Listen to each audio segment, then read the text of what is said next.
country knows that Didmus, Wekesa, Barasa subscribe to the ideals and ideologies of the Hustler Nation. I have not left the Hustler Nation, but I am taking a 4-month sabbatical leave. I say so because I want to play the role of an arbiter to be able to bring different warring political factions within Bungoma to be able to sit on the table, to amalgamate their vision that have always divided them for this region so that we can agree on a common front. And you can't do that by wearing a uniform so that, for you to be able to be accepted, to be able to run these things. And I'll also be taking the time to consolidate, to consult with my people on what I've so far been able to achieve as a member of parliament in comparison with what I was promising them when I was moving around this region campaigning for my re-election. I'm also going to take that time to be able to ensure that my development agenda is in line with what my promise to the people was, and engage with the other stakeholders with a view of ensuring that this region moves in one direction. It pains me as a member of parliament, as a citizen of this country, as a resident of this county, that we are unable to sit down and agree, because we are children of one family. So I have appointed myself as an arbiter to be able to bring the Wangamati axis, the Wetangula axis, the Muhisa axis on a common table, so that we can be able to identify the interests of our region and try to see who is best placed to advance the interests of our region, either as a president or as a partner with the other Kenyans, so that we can be able to form the next government together.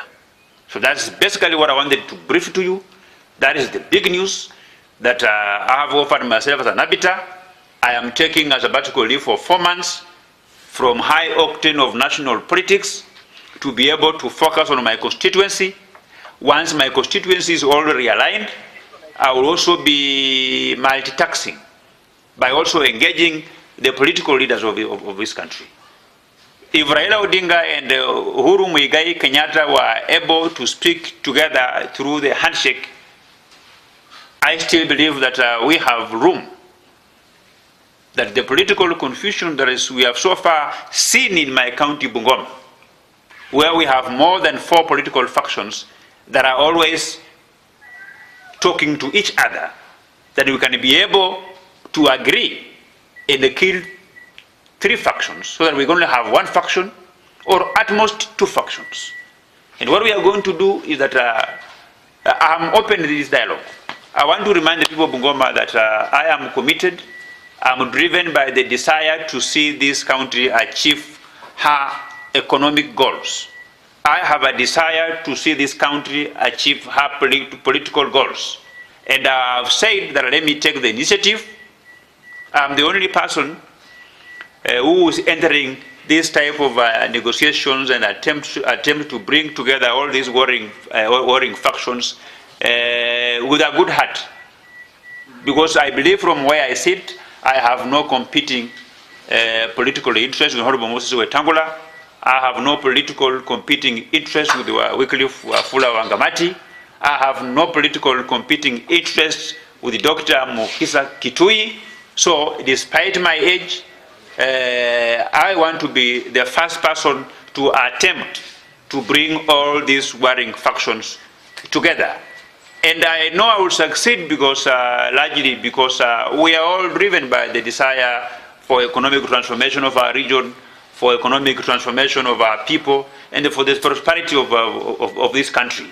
And having said that, I believe that we are also going just to be guided by the same desire to be able to come together and we move forward.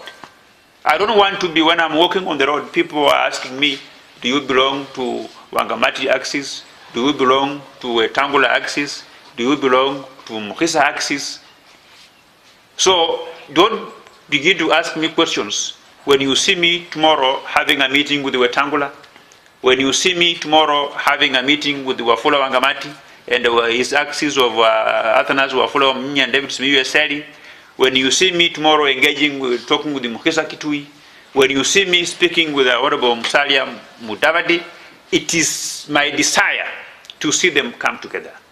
And I know I will succeed because you remember when the first coup was staged in Fort Kenya, you saw the meetings that we were holding in various homes of various leaders, despite the fact that we were being tear gassed, being dispersed. Those meetings were born out of my discussion with the Bumula Member of Parliament, Honorable Mambu Mabonga.